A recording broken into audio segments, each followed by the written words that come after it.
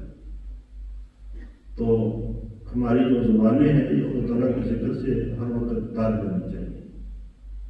نمازیں، عبادات کے علاوہ بھی اٹھتے بیٹھتے چلتے پھرتے انسان اللہ تعالیٰ کا ذکر کرتا رہے، اور افضل الذکر لا الہ الا اللہ، یہ سب سے بہتر ذکر لا الہ الا اللہ ہے، اور یعنی مکمل توحید کے اوپر انسان کا ایمان ہو، اور وہ کسی اور کو خدا تعالیٰ کے سوا اپنا الہ نہ بنائے، اپنا معبود نہ بنائے، اپنا مقصود نہ بنائے، اپنا مطلوب نہ بنائے، بلکہ ایک ہی ذات ہو جو ہمیشہ اس کے سامنے ہو، جو جس کی طرف اس کی طلب ہو، جس کو اس نے اپنا مقصود بنایا ہوا ہو، اور اپنا معبود بھی اسی کو ہی بنایا ہو۔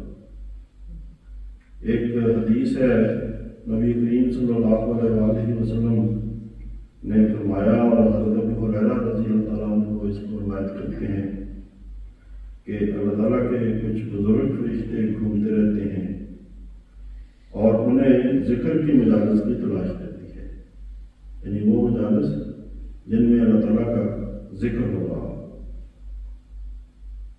اور فرشتے کون سے ہیں؟ عام فرشتے نہیں ہیں، بلکہ بزرگ فرشتے ہیں۔ بزرگ فرشتے مجالس ذکر کی تلاش میں رہتے ہیں، اور جب وہ کوئی ایسی مجلس دیکھتے ہیں جس میں اللہ تعالیٰ کا ذکر ہو رہا ہو تو وہ وہاں بیٹھ جاتے ہیں، اور پروں سے اس مجلس کو ڈھانپ لیتے ہیں۔ ساری فضا ان کے اس سایہ برکت سے محفوظ ہو جاتی ہے۔ جب لوگ اس مجلس سے اٹھ جاتے ہیں تو وہ بھی آسمان کی طرف چڑھ جاتے ہیں۔ وہاں اللہ تعالیٰ ان سے پوچھتا ہے، حالانکہ وہ سب کچھ جانتا ہے کہ کہاں سے آئے، وہ جواب دیتے ہیں، ہم تیرے بندوں کے پاس سے آئے ہیں جو تیری تسبیح کر رہے تھے، تیری بڑائی بیان کر رہے تھے، تیری عبادت میں مصروف تھے، اور تیری حمد میں رطب اللسان تھے، اور تجھ سے دعائیں مانگ رہے تھے۔ اس پر اللہ تعالیٰ فرماتا ہے کہ وہ مجھ سے کیا مانگتے؟ اس پر فرشتے عرض کرتے ہیں کہ وہ تجھ سے تیری جنت مانگتے ہیں۔ اس پر فرشتے عرض کرتے ہیں کہ وہ تجھ سے تیری جنت مانگتے ہیں۔ اللہ تعالیٰ اس پر کہتا ہے، کیا انہوں نے میری جنت دیکھی ہوئی ہے؟ فرشتے کہتے ہیں کہ اے میرے رب، انہوں نے تیری جنت دیکھی تو نہیں۔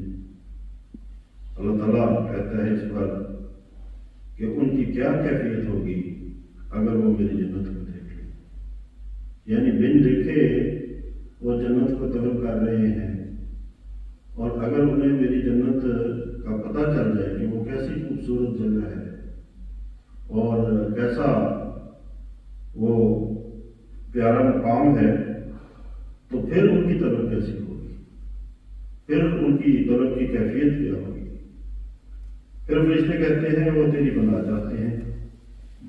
اللہ تعالیٰ اس پر کہتا ہے کہ وہ کس چیز سے میری بنا چاہتے ہیں؟ فرشتے اس پر کہتے ہیں تیری آگ سے وہ بنا چاہتے ہیں۔ اللہ تعالیٰ کہتا ہے کہ کیا انہوں نے میری آگ دیکھی ہے؟ فرشتے کہتے ہیں دیکھی تو نہیں۔ خدا تعالیٰ فرماتا ہے ان کا کیا حال ہوتا اگر وہ میری آگ کو دیکھ لیں۔ پھر فرشتے کہتے ہیں وہ تیری بخشش طلب کرتے تھے۔ اس پر اللہ تعالیٰ کہتا ہے کہ میں نے انہیں بخش دیا اور انہیں سب کچھ دے دیا جو انہوں نے مجھ سے مانگا، اور میں نے ان کو بنا دی جس سے انہوں نے میری بنا طلب کی۔ اس پر فرشتے کہتے ہیں اے ہمارے رب، ان میں فلاں غلط کار شخص بھی تھا، وہ وہاں سے گزرا اور ان کو ذکر کرتے ہوئے دیکھ کر تماش بین کے طور پر ان میں بیٹھ گئے۔ اب وہ گنہگار بھی ہے اور ارادتاً اس مجلس میں نہیں آیا، بلکہ جلدے جلدے ایسے تماشا دیکھنے کے لیے وہ اس مجلس میں آ گیا اور آ کر بیٹھ گیا۔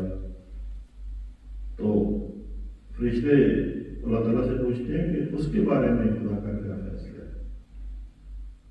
تو اس پر اللہ تعالیٰ فرماتا ہے کہ میں نے اس کو بھی بخش دیا، کیونکہ یہ ایسے لوگ ہیں، یعنی وہ جو ذکر الہی کر رہے تھے، انہوں نے مجلس لگائی ہوئی تھی، یہ ایسے پیارے لوگ ہیں کہ ان کے پاس بیٹھنے والا بھی معدوم اور بدبخت نہیں رہ سکتا۔